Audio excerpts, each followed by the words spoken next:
Soy Elena Verde, de 38 años, una madre soltera que ha visto suficientes mentiras para detectarlas a kilómetros. En la mansión de mis padres frente al lago en Sevilla, estábamos reunidos para la cena de su 40 aniversario.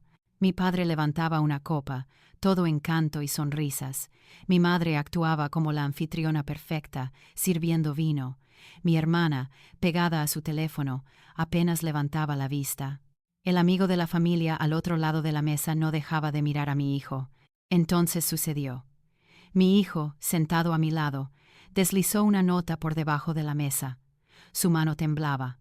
La desdoblé, con el corazón latiéndome con fuerza. Con su letra temblorosa decía: «Llama al 112 inmediatamente». Su rostro estaba pálido, sus ojos abiertos por el miedo. No me inmuté. Ya había pasado por este tipo de traición antes. Guardé la nota en mi bolsillo, forcé una sonrisa y le hice un gesto para que mantuviera la calma. Mis padres seguían hablando, ajenos. 30 minutos después, ellos serían los que entrarían en pánico. Si recibieras una nota así de tu hijo, ¿qué harías? Deja un comentario, suscríbete y quédate para ver cómo se desarrolla esto en Rencor Eterno. Conducir hasta la mansión de mis padres frente al lago en Sevilla era como volver a una vida que había luchado por dejar atrás. Soy madre soltera y periodista de investigación, siempre buscando la verdad, por muy fea que sea. Mi hijo se había quedado con mis padres durante 2 semanas desde que mi tía Carmen falleció. Ella le había dejado un fideicomiso de 1 millón de euros destinado a asegurar su futuro. Mis padres insistieron en que se quedara con ellos para llorar juntos, y yo accedí, pensando que podría ayudarlo a sobrellevarlo. Pero algo en su invitación nunca me pareció bien. Mi instinto me gritaba, y he aprendido a confiar en él. El viaje de 3 horas desde Madrid me dio demasiado tiempo para pensar. Creciendo, yo era la invisible en nuestra familia. Mi padre, siempre el encantador negociante, tenía una forma de hacerme sentir pequeña, como si nunca fuera suficiente. Mi madre, con su sonrisa perfecta y su interminable agenda social, actuaba como si yo fuera una invitada en mi propia casa. Mi hermana, 4 años mayor, era su hija de oro, siempre elogiada, siempre elegida. Los oía reír juntos en la habitación de al lado, mientras yo me sentaba sola preguntándome qué había hecho mal. A los 16 años, dejé de intentar encajar, me fui a la universidad, construí mi propia vida y juré que nunca más los dejaría hacerme sentir así. Mi trabajo como periodista me endureció. Había destapado estafas, expuesto funcionarios corruptos, incluso una vez atrapé a una familia malversando fondos de su propia caridad. Ese caso me tocó de cerca, padres traicionando a sus hijos por dinero. Me enseñó a detectar las señales, sonrisas falsas, historias demasiado perfectas, ojos que no concuerdan con las palabras. Cuando mis padres me llamaron para esta cena de aniversario, sus voces rebosantes de calidez, sentí la misma inquietud. ¿Por qué ahora? ¿Por qué la repentina necesidad de una gran reunión familiar? Apenas me habían hablado en años, no desde que los reprendí por ignorar el cumpleaños de mi hijo el verano pasado. Mi hijo era la razón por la que mantenía algún contacto. Tiene 16 años, es brillante con una fuerza tranquila que admiro. Después de la muerte de la tía Carmen, cambió, más callado, más retraído. Ella era la única en la familia que alguna vez me vio, que trató a mi hijo como si importara. Su fideicomiso era su forma de protegerlo, y yo haría cualquier cosa para honrar eso. Pero dejarlo quedarse con mis padres ahora parecía un error. Su mansión, extendida a lo largo del lago de Sanabria, era un símbolo de estatus, no un hogar. Sabía que estaban pasando apuros. Los negocios inmobiliarios de mi padre estaban fracasando. Corrieron rumores de malas inversiones. Mi hermana, siempre atada a su mundo, tenía sus propias ambiciones, siempre persiguiendo al próximo gran cliente. El amigo de la familia que estaría en la cena tampoco confiaba en él. Había aparecido de la nada, demasiado cerca de los negocios de mis padres. Mientras entraba en su camino de entrada, la inquietud se agudizó. Mi hijo no me había enviado mensajes en todo el día, lo cual no era propio de él. Su amigo, que vivía cerca, Había mencionado algo extraño sobre el comportamiento de mis padres, pero lo ignoré en ese momento. Ahora me molestaba. Aparqué, respiré hondo y salí, lista para enfrentar lo que me esperaba dentro. Había pasado años afilando mis instintos, aprendiendo a leer a la gente como libros abiertos. Si algo andaba mal, lo encontraría. Entré en el comedor, el candelabro proyectando un cálido resplandor sobre la larga mesa de caoba. Mi padre estaba a la cabecera, su voz resonando con una historia sobre su último negocio inmobiliario, todo confianza y encanto. Mi madre, elegante en su vestido a medida, se movía con una botella de vino, rellenando copas con una sonrisa que nunca llegaba a sus ojos. Mi hermana se sentó frente a mí, revisando su teléfono, apenas reconociendo a nadie. El amigo de la familia, un hombre elegantemente vestido con una sonrisa calculadora, se reclinó en su silla, observando a mi hijo demasiado de cerca para mi gusto. Mi hijo se sentó a mi lado, sus manos jugueteando debajo de la mesa, su chispa habitual había desaparecido. El amigo de Andrés, un chico flaco con energía nerviosa, se movía por el borde de la habitación, ignorado por todos los demás. El aire se sentía pesado, como si todos estuvieran interpretando un papel en un guión que yo no había leído. La risa de mi padre era demasiado ruidosa, la hospitalidad de mi madre, demasiado pulcra. Intenté cruzar la mirada con mi hijo, pero él mantuvo la cabeza gacha, picoteando su plato. «¿Estás bien, cariño?», susurré, inclinándome más. Él asintió, pero su mandíbula estaba tensa. Mi hermana levantó la vista de su teléfono, sus labios se curvaron de una manera que me erizó la piel. El amigo de la familia levantó su copa, brindando por los 40 años de matrimonio de mis padres, pero sus ojos se clavaron en mi hijo, no en ellos. Forcé una sonrisa. Mi instinto gritaba que algo andaba mal. A mitad del plato principal, la mano de mi hijo rozó la mía por debajo de la mesa. Sentí el crujido del papel.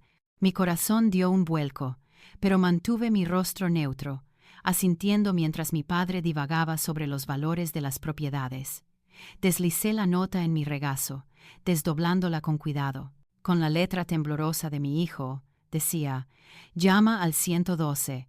Inmediatamente, mi pecho se apretó, pero no me inmuté. Había aprendido a mantener la calma bajo presión, a guardar mis cartas cerca. Guardé la nota en mi bolsillo, mirando a mi hijo.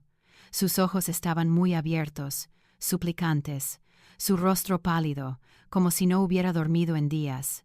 Le hice un sutil gesto con la cabeza, indicándole que yo me encargaría. Me excusé, diciendo que necesitaba revisar mi teléfono para un correo electrónico del trabajo. Mi madre levantó una ceja, pero no me detuvo.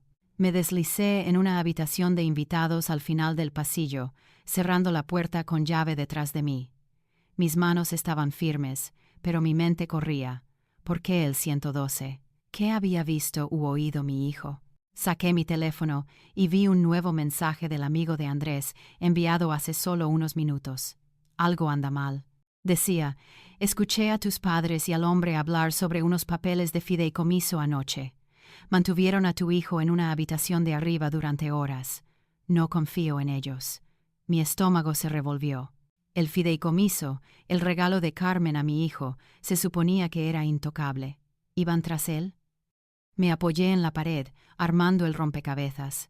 La repentina calidez de mis padres, la suntuosa cena, la constante presencia de los amigos de la familia, todo parecía escenificado. La desinterés de mi hermana parecía demasiado deliberada, como si estuviera evitando mi mirada. Pensé en mi hijo solo con ellos durante 2 semanas, y el miedo en sus ojos en la mesa. Lo que sea que estuviera pasando, era más grande de lo que había imaginado. Agarré mi teléfono, lista para actuar, pero necesitaba más que una nota y un mensaje de texto para seguir adelante. Mis años como periodista me habían enseñado a moverme con cuidado, especialmente cuando las apuestas eran tan altas. Abrí la puerta, respiré hondo y regresé al comedor. Mi rostro, una máscara de calma. Sea cual sea el juego que estuvieran jugando, estaba a punto de cambiar las reglas. Volví al comedor, mi rostro, una máscara practicada de calma. El tintineo de los vasos y la voz resonante de mi padre llenaban el aire. pero mi pulso estaba acelerado. Me deslicé en mi asiento junto a mi hijo, con cuidado de no llamar la atención.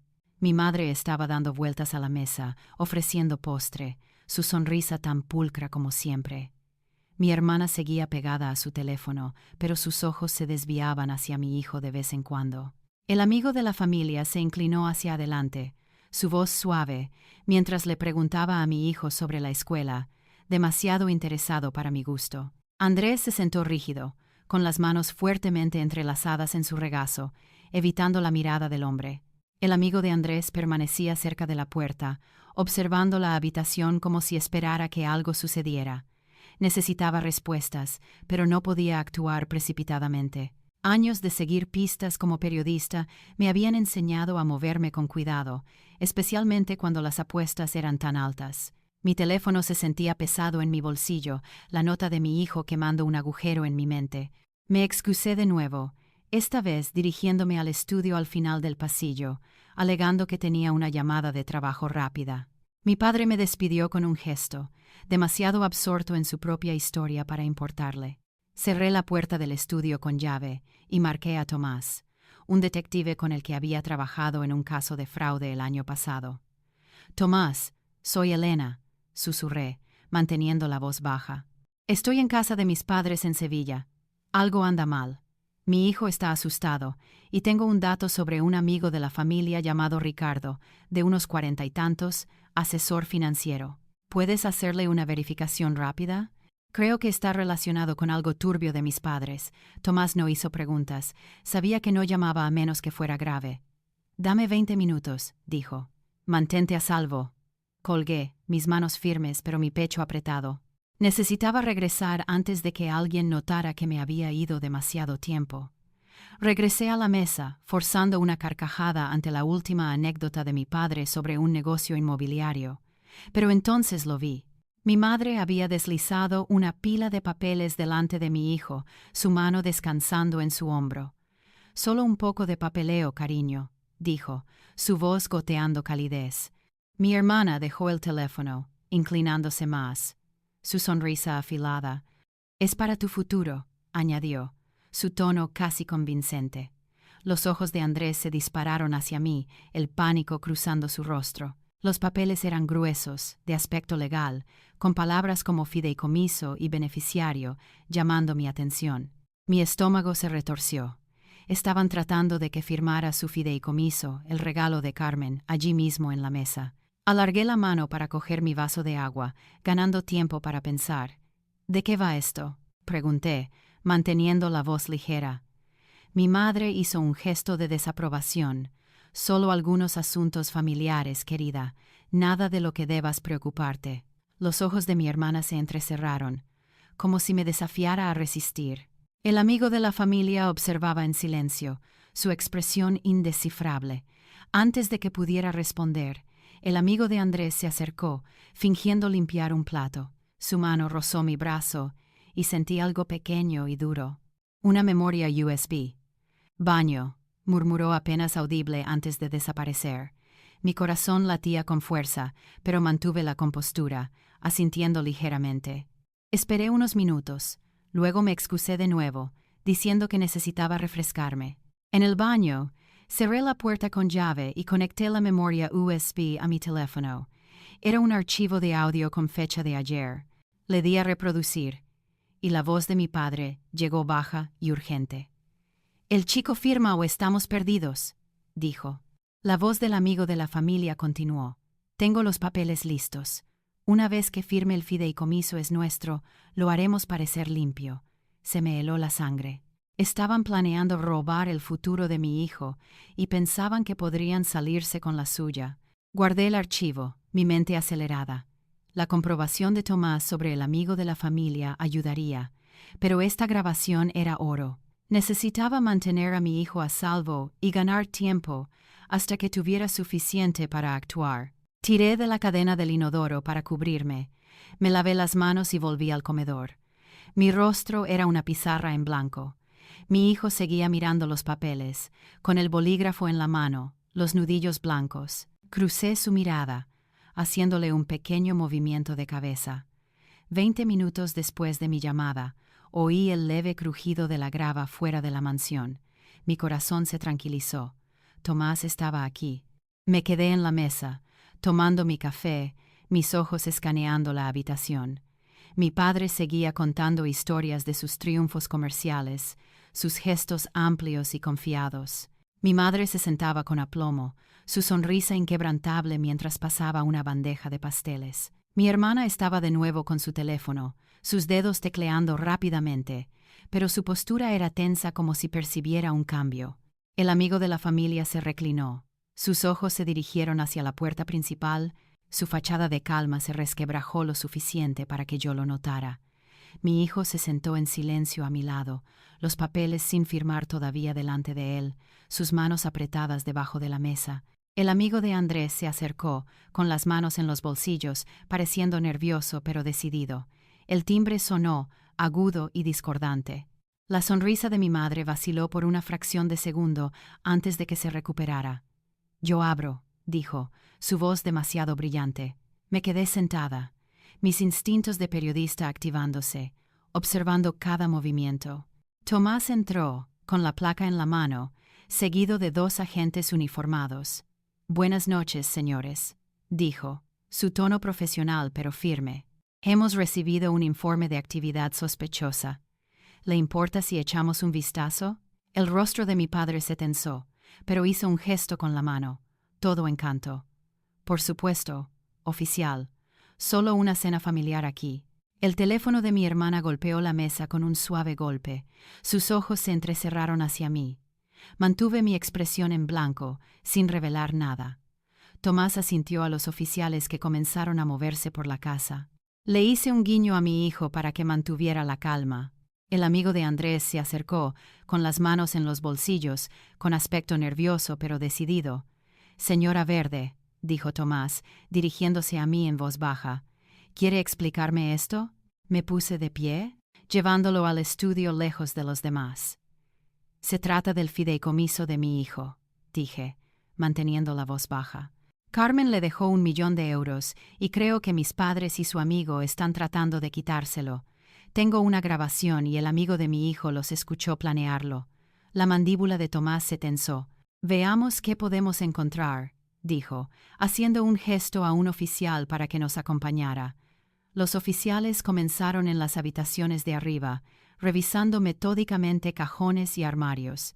Me quedé cerca, con el estómago revuelto, pero mi concentración aguda. En una habitación de invitados, un oficial encontró una pequeña botella de pastillas escondida detrás de una pila de libros. «Sedantes, sospechosos», dijo, embolsándola con cuidado. Se me heló la sangre. ¿Estaban planeando usarlos en mi hijo? En otra habitación, un archivador cerrado con llave llamó la atención de Tomás. Llamó a mi padre, quien apareció, su encanto reemplazado por la irritación. «¿De qué se trata esto?», preguntó mi padre. Tomás no se inmutó. «Ábralo», dijo. Mi padre dudó, luego sacó una llave, sus manos temblaban. Dentro había documentos, formularios legales, algunos marcados con el nombre de mi hijo, otros con firmas falsificadas. «Estos parecen transferencias de fideicomiso», dijo Tomás con voz dura. «¿Quiere explicarse?» De vuelta en el comedor aparté a mi hijo. «Andrés, cuéntame todo», susurré. Su voz temblaba mientras hablaba. «Me tuvieron en una habitación de arriba durante horas, mamá. Dijeron que tenía que firmar o perdería todo lo que Carmen me dejó. No me dejaron llamarte». Sus ojos estaban rojos, su miedo crudo. Lo abracé fuerte, con el corazón roto, pero mi decisión se fortaleció. «Hiciste lo correcto», dije, mi voz firme. El amigo de Andrés dio un paso adelante, su voz tranquila pero clara. «Los oí», dijo, mirando a Tomás. «El hombre y tu hermana estaban en la oficina anoche hablando de falsificar papeles para transferir el dinero a la compañía de tus padres. Lo grabé en mi teléfono antes de darte la USB». Tomás escuchó, su expresión sombría. Llamó a los oficiales de vuelta, mostrando los documentos falsificados y la botella de pastillas. «Esto es suficiente para una investigación formal», dijo. El rostro de mi madre palideció, sus manos temblaban al dejar su taza de café. Mi hermana se puso de pie, su voz aguda. «Esto es ridículo». Solo son asuntos familiares. El amigo de la familia permaneció en silencio, con los ojos fijos en el suelo, la culpa escrita por todas partes. Mi padre intentó reírse, pero le salió hueco. Ha habido un malentendido, dijo. Pero Tomás no se lo tragó. Lo resolveremos en la Tamina. Comisaría, respondió, haciendo señas a los oficiales para que aseguraran las pruebas. Mantuve mi brazo alrededor de mi hijo, protegiéndolo del caos. Los oficiales continuaron su barrido, embolsando más papeles de la oficina, extractos bancarios, correos electrónicos, todo apuntando a un esquema para desviar el fideicomiso de Carmen. La mirada de mi hermana me quemaba, pero no aparté la vista. El amigo de Andrés se quedó a nuestro lado, su valentía sorprendiéndome. Lo había subestimado, pero había arriesgado mucho para ayudar a mi hijo. Mientras los oficiales se preparaban para irse, Tomás me apartó. «Tenemos suficiente para seguir adelante», dijo. «Quédate con tu hijo. Nosotros nos encargaremos del resto». Asentí. Mi mente ya corría hacia lo que vendría. Saqué mi teléfono, la memoria USB todavía en mi bolsillo, y respiré hondo. Era hora de terminar esto. Antes de que nadie se vaya, dije, mi voz tranquila pero aguda, todos necesitan escuchar algo. Conecté la memoria USB a mi teléfono y le di a reproducir. La voz de mi padre llenó la habitación, fría y calculadora. «El chico firma o estamos perdidos», dijo. La voz del amigo de la familia siguió. «Tengo los papeles listos. Una vez que firme el fideicomiso», exclamaciones de sorpresa ondularon por la habitación. Mi madre dejó caer su taza, el café derramándose por la mesa. Mi hermana se puso de pie, su silla rascando ruidosamente. «Apaga eso», espetó, pero no me moví.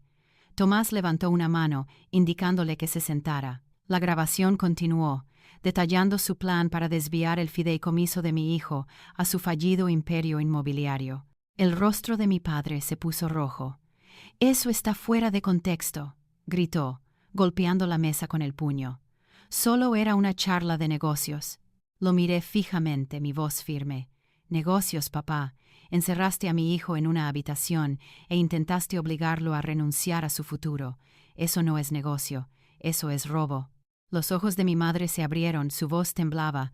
«Elena, estás exagerando. Lo estábamos protegiendo». Me reí, un sonido amargo. «¿Protegiéndolo con sedantes, con papeles falsificados?» Me giré hacia mi hermana. «¿Y tú, siempre la hija de oro, creíste que no me daría cuenta de que le dabas esos papeles a Andrés?» Los labios de Lucía se tensaron, pero no lo negó. «Siempre has estado celosa», escupió. «Esta familia no necesita tu drama». Negué con la cabeza, harta de sus juegos. «Esto no se trata de mí, Lucía. Se trata de mi hijo». Miré al amigo de la familia, Ricardo, cuyos ojos estaban fijos en el suelo. «¿Y tú, Ricardo?», dije. Mi voz como hielo. «¿Quieres explicar por qué estabas redactando documentos falsos?» Se revolvió incómodo, luego suspiró. «No era personal», murmuró. «La compañía de tus padres se estaba desmoronando. Necesitaban el dinero. Yo solo ayudé». Tomás dio un paso adelante, su voz firme. «Eso es suficiente para una confesión, señor Blanco. Venga con nosotros». Los hombros de Ricardo se encogieron, su rostro pálido. Los agentes se movieron para esposarlo, y él no opuso resistencia. Mi padre se puso de pie, su voz desesperada. «Don Fernando Pérez no caerá así», rugió, pero Tomás no se inmutó. «Tendrá su oportunidad de explicarse en la comisaría, señor Pérez», dijo, haciendo señas a los agentes. Mi madre, Carmen, comenzó a sollozar, su fachada perfecta desmoronándose. «No queríamos hacer daño», suplicó, pero sus palabras sonaron huecas. Lucía se cruzó de brazos, en silencio ahora, su desafío desvaneciéndose. Las consecuencias fueron rápidas. A la mañana siguiente, la noticia del plan apareció en los periódicos locales. Mis viejos contactos periodistas no dudaron en publicar la historia. «Magnate inmobiliario de Sevilla implicado en escándalo de fideicomisos», gritaba el titular. La empresa de mi padre, ya en terreno inestable, se derrumbó bajo el peso de demandas y la pérdida de inversores. El círculo social de Carmen, su orgullo y alegría, Le dio la espalda, susurrando sobre ella en sus galas benéficas. Los grandes clientes de marketing de Lucía la abandonaron, reacios a tocar el nombre Pérez, ya manchado. Ricardo se enfrentó a una investigación de la CNMV. Su licencia de asesor financiero pendía de un hilo. El imperio familiar, construido sobre mentiras y estatus, estaba en ruinas. Esa noche empaqué las cosas de Andrés, mis manos firmes a pesar del caos. El amigo de Andrés, Cristóbal, nos ayudó a llevar las bolsas al coche. Gracias por plegomen. Todo, le dije, mi voz suave pero agradecida. Él asintió, una sonrisa tímida asomando. No podía dejar que le hicieran daño a Andrés, dijo. Mi hijo lo abrazó, un raro momento de vulnerabilidad. Mientras nos alejábamos de la mansión frente al lago, las luces desvaneciéndose en el espejo retrovisor, sentí que un peso se levantaba. Andrés miró por la ventana, su voz tranquila. «¿Hemos terminado con ellos, mamá?», preguntó. Le cogí la mano, apretándola suavemente. «Sí, cariño, hemos terminado». El camino por delante era incierto, pero yo sabía una cosa: protegería a mi hijo sin importar qué. La familia que una vez anhelé se había ido, reemplazada por la verdad de su traición. Mientras Sevilla desaparecía detrás de nosotros, sentí algo nuevo: libertad. No necesitábamos su aprobación ni su dinero. Nos teníamos el uno al otro, y eso era suficiente. 3 meses después de aquella noche, Andrés y yo nos instalamos en un acogedor apartamento en el barrio de Gracia de Barcelona. No era la enorme mansión frente al lago que habíamos dejado atrás, pero se sentía como un hogar, nuestro hogar. Las paredes estaban adornadas con fotos nuestras, de excursión, riendo, construyendo una vida libre de las sombras de mi pasado. Yo estaba en la cocina revolviendo una olla de lentejas mientras Andrés se desparramaba en el sofá, su portátil abierto mostrando una pila de solicitudes universitarias. A sus 16 años ya estaba trazando su futuro, decidido a usar el fideicomiso de la tía Carmen para estudiar medicina. «Quiero ayudar a la gente, mamá», dijo, su voz firme, una chispa en sus ojos que no había visto en meses. Sonreí, mi corazón hinchado. Había salido de aquella pesadilla más fuerte de lo que podría haber esperado. El fideicomiso, 1 millón de euros asegurados por el testamento de Carmen, estaba a salvo ahora. Contraté a un abogado para bloquearlo, asegurando que nadie pudiera tocarlo hasta que Andrés cumpliera los 18. Cada céntimo iría a su sueño de convertirse en médico, premedicina en la Universidad de Barcelona. Esperaba, con las solicitudes ya enviadas. Al verlo garabatear notas sobre cursos de biología, sentí un orgullo silencioso. No era solo mi hijo, era un luchador como yo. Cristóbal, su amigo, que tanto había arriesgado aquella noche, se mantuvo cerca. Se enviaban mensajes constantemente, planeando sesiones de estudio y bromeando sobre la terrible comida de la cafetería de su instituto. La valentía de Cristóbal me había sorprendido, pero me recordó que a veces las personas que te apoyan no son las que esperas. De vuelta en Sevilla, las consecuencias habían cambiado el mundo de mi familia. El imperio inmobiliario de Fernando no solo se derrumbó, fue aniquilado. Los inversores se retiraron, los bancos congelaron sus cuentas y las demandas se acumularon más rápido de lo que podía contratar abogados. Los periódicos locales, alimentados por mis viejos contactos periodistas, publicaron una historia tras otra sobre el fallido plan para robar la herencia de un adolescente. El estatus de socialité de Carmen se evaporó de la noche a la mañana. Sus juntas de caridad la abandonaron y sus supuestos amigos dejaron de devolverle las llamadas.